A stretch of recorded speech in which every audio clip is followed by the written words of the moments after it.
mengucap syukur kepada Tuhan Yesus untuk segala kasih kebaikan Tuhan, sehingga pada hari ini saya dapat melaksanakan tugas dari mata kuliah khotbah ekspositori. Untuk itu, Bapak Ibu Saudara yang terkasih dalam nama Tuhan Yesus, pada saat ini kita akan sama-sama belajar kebenaran firman Tuhan. Namun sebelum itu, mari kita satu dalam doa, kita berdoa. Kami memuji kebesaran nama-Mu ya Tuhan Allah Bapa kami, untuk segala kasih kebaikan Tuhan dalam kehidupan kami, dalam sepanjang tugas dan tanggung jawab yang Tuhan percayakan bagi kami. Dan pada saat ini Tuhan, ada waktu yang dapat kami gunakan untuk sama-sama belajar kebenaran firman Tuhan. Biarlah Tuhan yang senantiasa menerangi hati dan pikiran kami, sehingga kami dapat mengerti setiap kebenaran firman Tuhan yang Tuhan sampaikan bagi kami sekalian saat ini. Berkati hamba yang Tuhan percayakan untuk menyampaikan kebenaran firman Tuhan. Dalam nama Tuhan Yesus kami menyerahkan waktu ini. Haleluya, amin. Baiklah, saat ini kita akan sama-sama belajar kebenaran firman Tuhan yang terdapat di dalam Mazmur pasalnya yang ke-33, ayatnya yang ke-12 sampai dengan ayatnya yang ke-21. Sekali lagi, Mazmur pasal 33 ayatnya yang ke-12 sampai dengan ayatnya yang ke-21. Firman Tuhan berkata demikian: Berbahagialah bangsa yang Allahnya ialah Tuhan, suku bangsa yang dipilihnya menjadi miliknya sendiri. Tuhan memandang dari sorga, Ia melihat semua anak manusia. Dari tempat kediamannya Ia menilik semua penduduk bumi. Dia yang membentuk hati mereka sekalian, yang memperhatikan segala pekerjaan mereka. Seorang raja tidak akan selamat oleh besarnya kuasa, seorang pahlawan tidak akan tertolong oleh besarnya kekuatan. Kuda adalah harapan sia-sia untuk mencapai kemenangan. Yang sekalipun besar, ketangkasannya tidak dapat memberi keluputan. Sesungguhnya mata Tuhan tertuju kepada mereka yang takut akan Dia, kepada mereka yang berharap akan kasih setianya, untuk melepaskan jiwa mereka daripada maut dan memelihara hidup mereka pada masa kelaparan. Jiwa kita menanti-nantikan Tuhan, Dialah penolong kita dan perisai kita. Ya, karena Dia hati kita bersuka cita, sebab kepada namanya yang kudus kita percaya. Kasih setia-Mu ya Tuhan, kiranya menyertai kami seperti kami berharap kepada-Mu. Sedemikian jauh pembacaan firman Tuhan pada hari ini. Dikatakan berbahagia setiap kita yang terus setia membaca, merenungkan dan melakukan kebenaran firman Tuhan dalam kehidupan kita hari lepas hari. Bapak Ibu Saudara yang terkasih di dalam nama Tuhan Yesus Kristus, pada saat ini kita akan sama-sama belajar kebenaran firman Tuhan di bawah judul Rahasia Mengalami Sukacita. Sekali lagi, rahasia mengalami sukacita. Dalam kehidupan kita tidak hanya dipenuhi dengan sukacita, keberhasilan, kenyamanan, tetapi juga terdapat pergumulan, tantangan, persoalan, permasalahan, bahkan kegagalan yang seringkali membuat seseorang larut dalam penderitaan, bahkan cenderung merasa pesimis, merasa putus asa, dan mengakibatkan mereka kehilangan sukacita. Bahkan tidak jarang kita jumpai bahwa orang-orang seperti ini tidak lagi dapat menjadi berkat bagi orang lain. Padahal sukacita itu sangat penting dimiliki oleh kehidupan pribadi lepas pribadi kita. Sebab firman Tuhan berkata dalam Amsal 15 ayat 13, hati yang gembira membuat muka berseri. Dalam Amsal 17 ayat 22 mengatakan hati yang gembira adalah obat yang manjur. Yohanes pasal 16 ayatnya yang ke-24 mengatakan Tuhan Yesus berdoa supaya memiliki sukacita yang penuh. Dan di dalam Filipi pasal 4 ayatnya yang ke-4 dikatakan bersukacitalah senantiasa di dalam Tuhan. Ayat-ayat firman Tuhan ini mau menegaskan bahwa sukacita itu sangat penting dimiliki oleh setiap orang percaya. Tetapi mengapa masih banyak orang yang tidak mampu bersukacita dalam kehidupannya? Hal ini terjadi karena orang tersebut belum mengetahui apa yang menjadi rahasia agar mereka dapat mengalami sukacita dalam kehidupannya. Rahasia mengalami sukacita dalam hidup yang pertama yaitu ketika kita sudah menyadari bahwa Tuhan selalu memperhatikan kehidupan kita. Di dalam ayatnya yang ke-15 sampai dengan dan juga ayatnya yang ke-18 bagian A dikatakan, Dia yang membentuk hati mereka sekalian, yang memperhatikan segala pekerjaan mereka. Ayatnya yang ke-18 bagian A, sesungguhnya mata Tuhan tertuju kepada mereka yang takut akan Dia.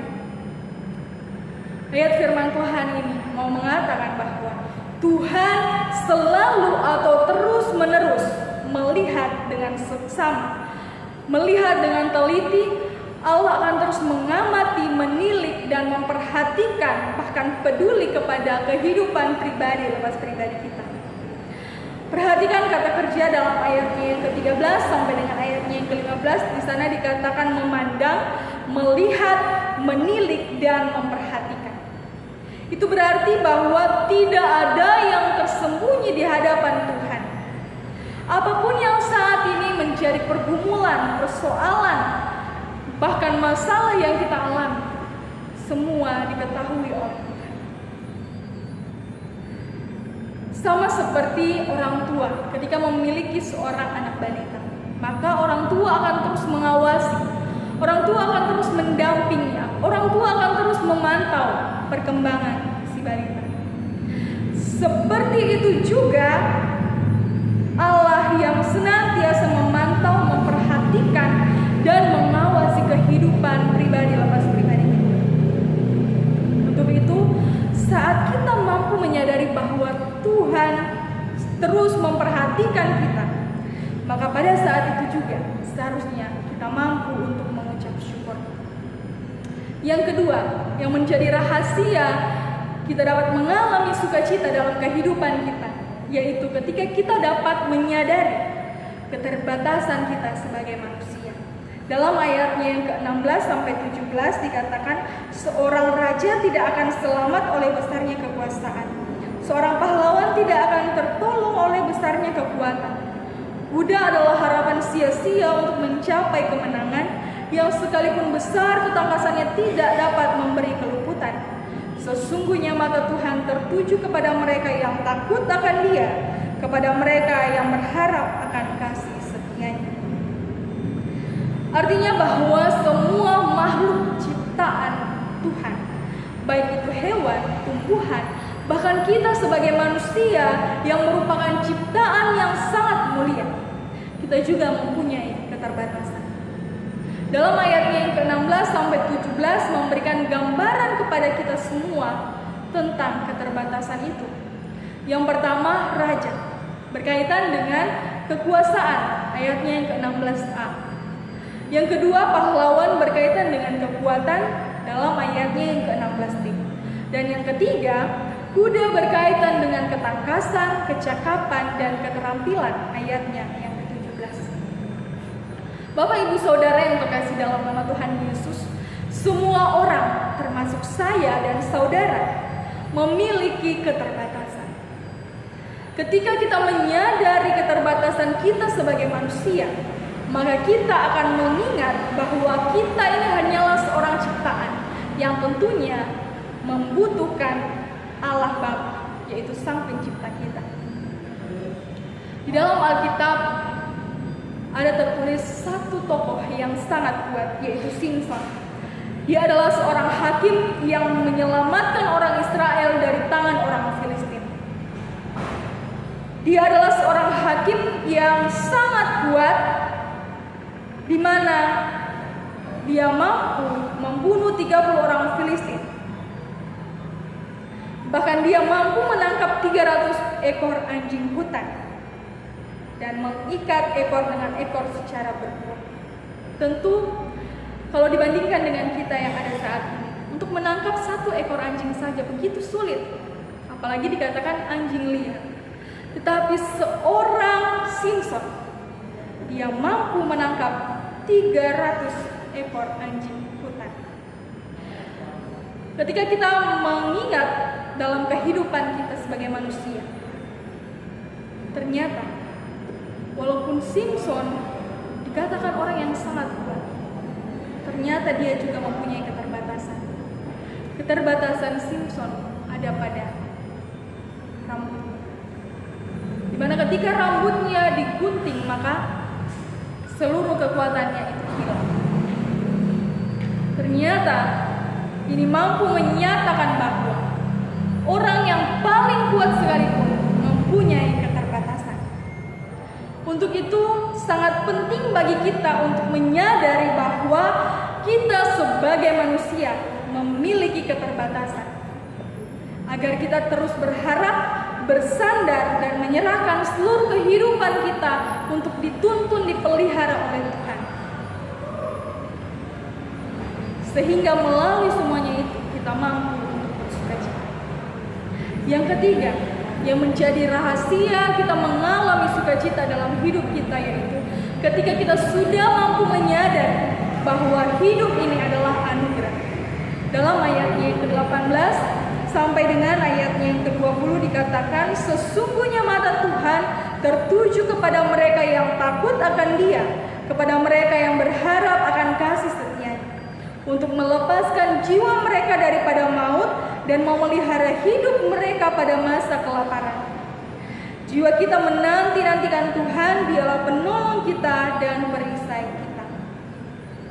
Anugerah artinya suatu pemberian yang diberikan secara cuma-cuma dari Allah kepada manusia, yang seharusnya manusia tidak layak untuk menerimanya. Perhatikan ungkapan dalam ayatnya yang ke-18 sampai 20 ini. Dikatakan bahwa mata Tuhan tertuju kepada mereka yang takut akan Dia dan kepada mereka yang berharap akan kasih setia-Nya. Dalam bahasa Ibrani, kasih setia berarti chesed. Ditujukan kepada seseorang yang posisinya lebih tinggi kepada seseorang yang posisinya lebih rendah. Dalam hal ini yaitu dari Allah kepada manusia. Kata chesed merupakan kata yang digunakan untuk mengungkapkan kasih yang dibangun dalam perjanjian Allah kepada manusia. Mengapa mata Allah tertuju kepada orang-orang yang takut akan Dia dan yang berharap akan kasih setia-Nya?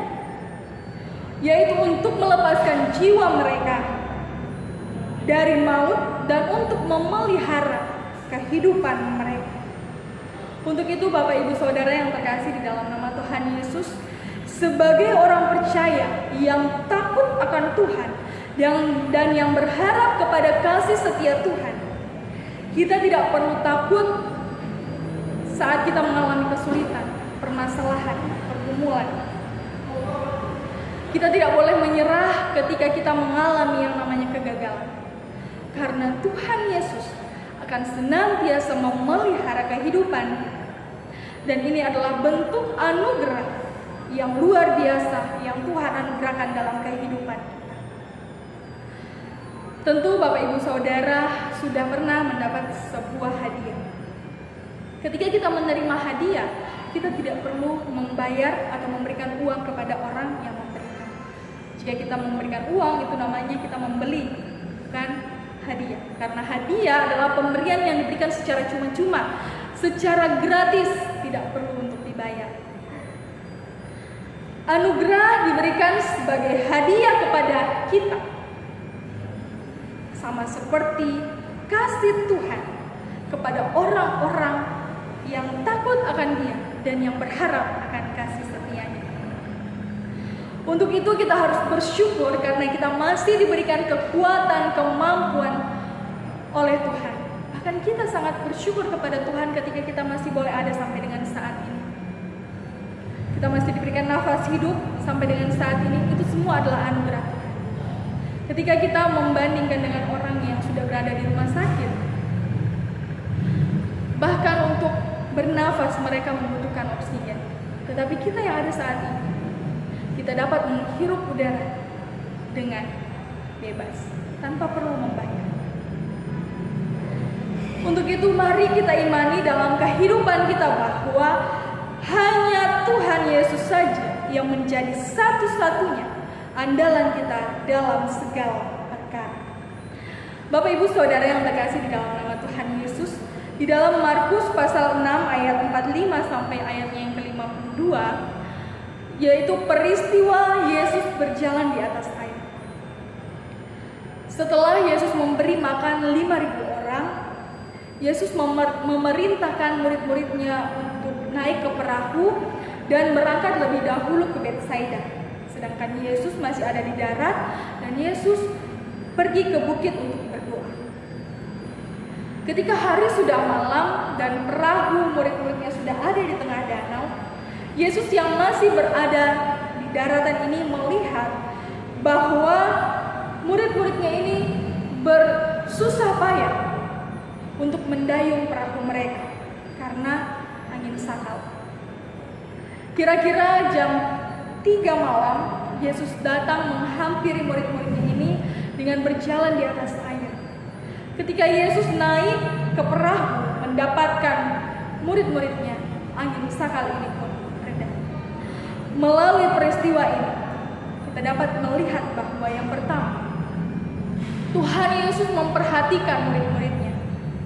Tuhan Yesus mengetahui bahwa mereka mengalami tantangan dan rintangan dalam perjalanan mereka. Tuhan Yesus terus memperhatikan mereka. Walaupun saat itu Tuhan Yesus tidak bersama-sama dengan murid-muridnya.